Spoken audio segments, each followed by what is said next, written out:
Trump's striking and sudden pivot and the development of a new American foreign policy with the announcement of a new arms package to Ukraine, coupled with the stark ultimatum to Moscow, is, I suppose, a positive movement. It's taken him so long to get to this point. For a leader often criticized for his warmth towards Putin, this represents a notable shift in tone and substance. Standing in the White House beside the NATO Secretary General Mark Rutte, Trump declared a very big deal that will see billions of dollars of US-made weapons shipped to Ukraine, but crucially paid for by NATO allies. And among the key points, the weapons include Patriot air defense systems, the only systems Ukraine possesses capable of shooting down Russian ballistic missiles. And European countries, Germany, Norway, Sweden, Finland, Denmark, Netherlands, and Canada have agreed to purchase these weapons and deliver them to Ukraine. Initial shipments, including some 17 Patriot batteries, are expected within days. And Trump's words were explicit. It's everything. It's Patriots, it's all of them. It's a full complement with the batteries. And he also promised weapons of all kinds, suggesting a much broader supply. One crucial element of this agreement is the financing. Trump was adamant they're not going to pay, not American taxpayers. And this was designed to diffuse domestic criticism about sending more US money overseas. NATO allies will purchase the weapons from the US defense industry, ensuring that the US states profits while allies bear the cost. But I thought America was also a member of NATO, but there we are. This arrangement also fits Trump's long-standing demand that NATO allies increase their defense spending.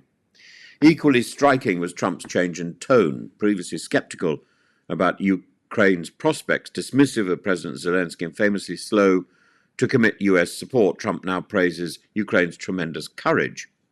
He lauds European commitment, remarking, the level of esprit de corps they have is amazing. A strong Europe is a very good thing. For an American president who once called NATO obsolete, this marks a rhetorical pivot, embracing the alliance solidarity against Moscow. Though, as I say, I don't understand how NATO can be paying. America is a member of NATO. NATO is paying America. America is pocketing the money. I don't quite understand the logic of that, but there we are.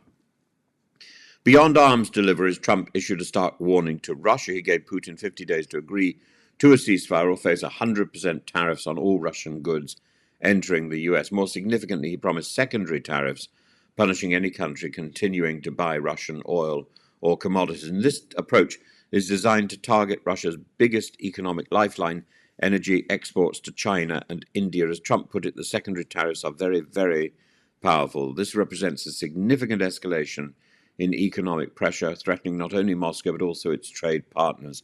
Now, what happens to Trump's sudden shift?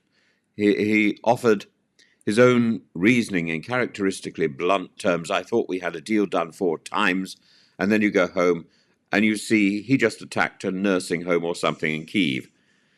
Trump described growing frustration with Putin's duplicity, friendly phone calls followed by missile strikes on Ukrainian cities. In his words, my conversations with him are always very pleasant, then the missiles go off that night. His disillusion appears genuine, though critics will note he continues to avoid directly labeling Putin as an assassin, instead calling him a tough guy who has fooled a lot of people. Kyiv greeted the news with relief and approval. President Zelensky said it was a very good conversation with Trump and thanked him for his decision.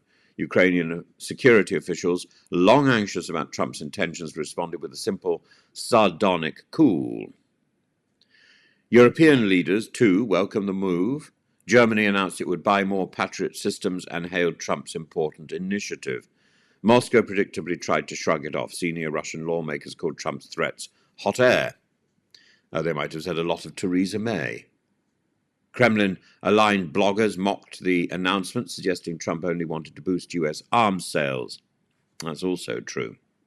But there's no denying the significance of the military and economic threat. The promise of secondary sanctions, if enforced, could complicate Russia's crucial energy trade with China and India, potentially undermining the entire Russian war economy. Yet there are clear risks. Will the US truly enforce tariffs on China and India if they continue buying Russian oil?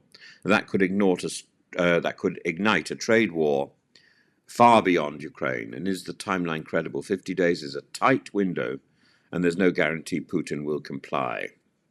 Will allies stay united if Russia retaliates in other domains like cyber attacks or enemies or energy sabotage? These are not minor questions. Trump's threat is high-stakes gamble. Trump's announcement marks a dramatic pivot. He's transformed from Putin's most famous apologist among Western leaders into a reluctant but real adversary willing to arm Ukraine, threaten Moscow's economic foundations, and yet it remains to be seen whether this is strategy or spectacle. Will Trump enforce these tariffs? Will NATO allies remain united? Will Russia bend or escalate? And these are questions that define the next phase of this grim conflict. Trump's decision to send advanced weapons to Ukraine, financed by NATO allies, and to threaten Russia with severe economic penalties is a watershed moment. It's a test not only of his credibility, but of the entire Western alliance's resolve.